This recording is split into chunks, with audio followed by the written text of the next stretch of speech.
Hi, we're here from Hanscom Federal Credit Union. We are not your typical financial institution. We are unique and different. We're here to help you become financially self-sufficient and successful, whether you are well established, need guidance, or just starting out. In 1953, 8 volunteers got together and had a vision of how they could lend a helping hand to their friends and coworkers. They formed what today is called Hanscom Federal Credit Union. From our humble beginnings, a table under the stairwell in the administration building on Hanscom Air Force Base, to 19 branches with $1.9 billion in assets serving Greater Boston and Virginia. We are the 5th largest credit union in Massachusetts. Our guiding principle remains steadfast: to be the trusted advisor you can turn to for unbiased financial guidance.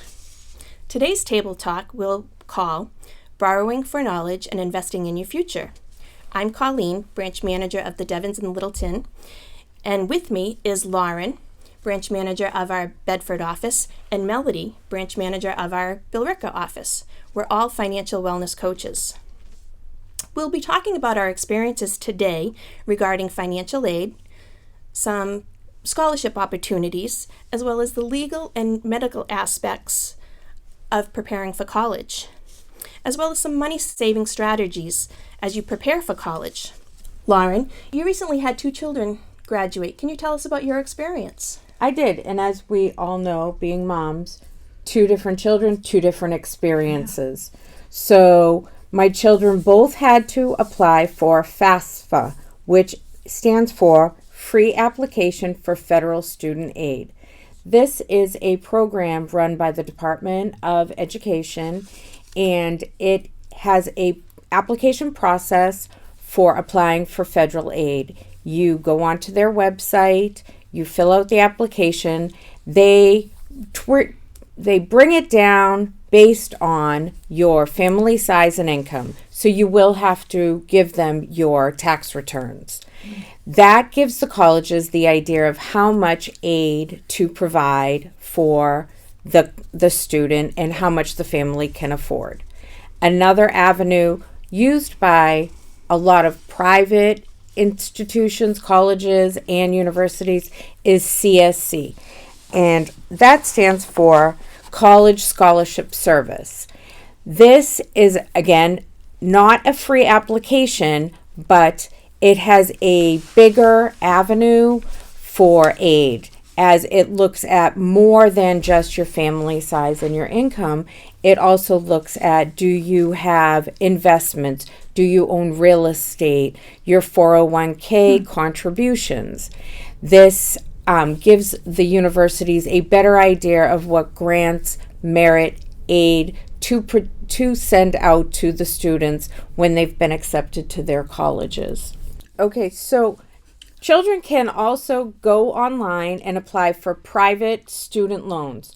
Those tend to have a higher interest rate than the federal loans, and they usually will need a co-borrower because students tend to not have an income or a valid credit score. So parents, guardians may have to co-sign with those students. Mm-hmm. And a guidance counselor can help with some of this. Oh yes, a guidance counselor is a great resource to use for the students because they've been through it with multiples and know exactly how to handle that. They'll also be a great avenue for scholarship information. Great. Oh, absolutely. Most high schools use a program called Naviance. If they don't use that one, they use a similar program which lists multiple scholarships nationwide and locally. Some require an essay, some do not. You can even whittle it down as far as your line of education, what field you think you might be going into, and get scholarships that way.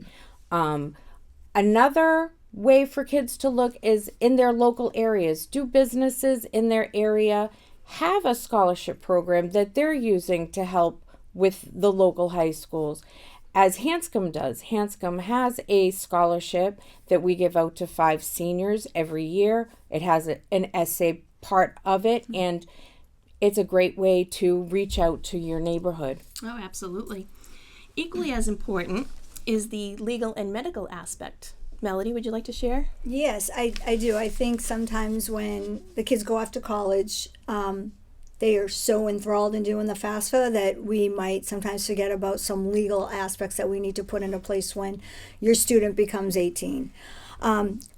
Technically, around 6 months or a year to 6 months, some of these documentation you should have discussed with an attorney with your student. I want to go over like 4 of them. One of them is the medical healthcare proxy. Sometimes it's called the medical power of attorney. Another document is the financial power of attorney. A third document I want to talk about is a HIPAA authorization, which you might know when you go to the medical doctors yourself, you sometimes yearly have to sign a HIPAA document. And that stands for Health Insurance Portability and Accountability Act. The last piece of waiver that you want to talk to with an attorney is the Family Educational Rights and Privacy Act.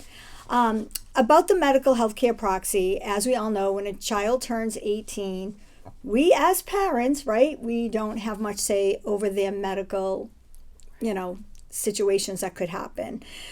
Prior to a student going off, you might want to get this document in place so that if something happens on campus, you're able to speak on behalf of the student if they become incapacitated to talk about medical needs. You know more about your child than anybody does, right? So it gives us the power as parents, guardians, to be able to move forward and discuss what is in the best interest of our child.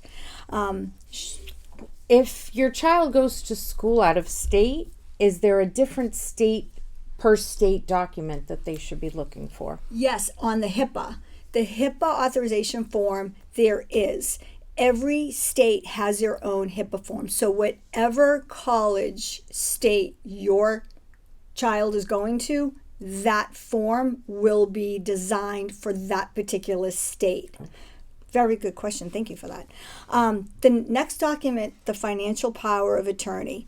This document allows the guardian, the parents, to be able to, if something happens to your child, still continue to talk to the banks, pay their bills, their credit cards. If they have a lease, negotiate that piece of it. It gets more into the financial aspect of it. So we definitely want to make sure that we're keeping on top of any financial situations that your son or daughter might be going into. And as we just addressed about the HIPAA, we want to make sure that is something that your son and daughter needs to have on file by whatever state they're going to. And that document in itself allows the parent to make appointments, talk to doctors if something's happening on campus. That opens the door for the discussion, for more dialogue. Otherwise, you will not be able to get any information from anybody. The last piece of a waiver that most people don't understand is the Family Educational Rights and Privacy Act. We talk so much about getting into FAFSA and doing everything. They go off to college. We don't get to see the grades now. What happens, right? So are they doing well? Are they not doing well? Technically, after 18, we don't need to see what's going on with their grades. This waiver, once the student signs it, you're able to get a copy of those grades, be able to be more informed as to what's happening with them in the college. Yes, I didn't know that was even a thing. Well, people usually don't until they try to get the grades, right? And then they don't get them and they wonder why. All these documents can be done with an attorney, and it's important that they get them notarized and you keep those documents in a safe place. Also make several copies. Make a copy for the school, the college, the nurses' aides or whatever, at that college. Have one on hand for their primary doctor. Just make sure all those bases are covered before they take off. Should you also make sure that it's on file with their financial institution? Absolutely. Maybe give it to the RA too. Yep, absolutely, yep. I think it's very important because we know when people come into us, we have to look for the documents. We can't talk. 18 is that number that it just stops everything. Lastly, I think it's important medical, right? we're sending them off. What's happening, right? We want to make sure prior to them going off to college, they get their, physical. They get all up to date in immunizations. Most colleges are going to want that. They're going to want to see a record of that. We want to make sure that if there's any prescriptions that they take on, a daily, weekly, monthly basis, that they know where the pharmacies are on campus, that they are refilled, that they have a list of any allergies that they may have. All of these things need to be like packed up, maybe in a first aid kit, make sure they know where they're going. You want to teach them like life skills. You want to be able to have them know, like some campuses have, the blue light emergency.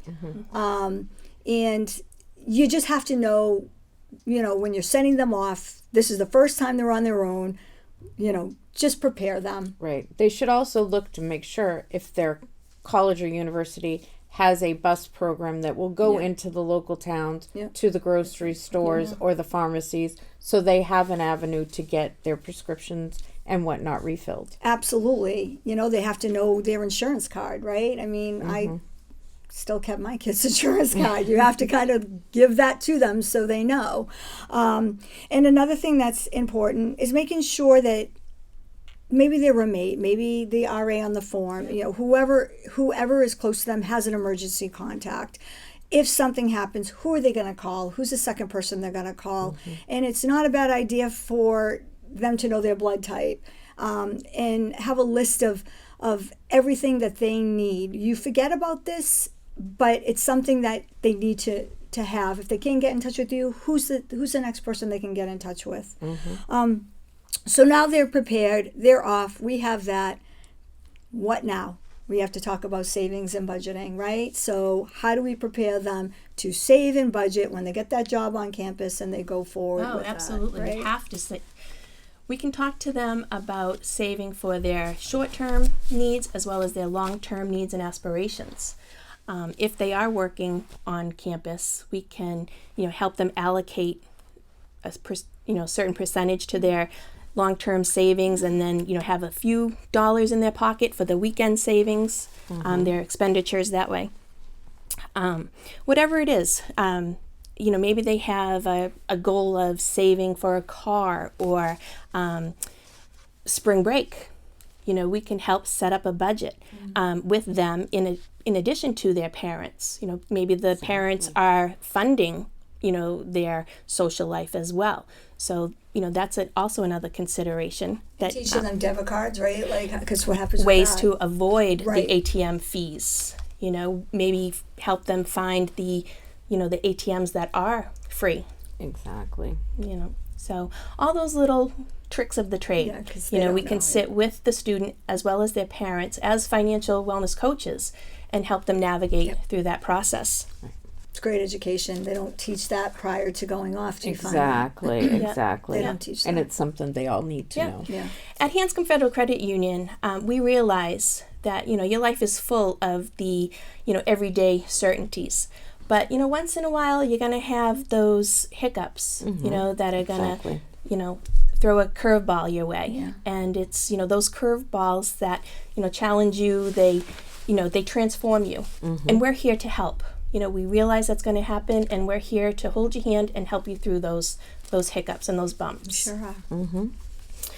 So wherever life takes you, Hanscom Federal Credit Union is here to stand by your side, just as it has since 1953. And I think that's all for today. So on behalf of Melody, Lauren, and myself, we'd like to thank you for joining us. And if you have any additional questions or would like some information, our contact information will be at the bottom of the screen. Thank you. Thank you, Goodbye. Colleen. Thank you, Lauren.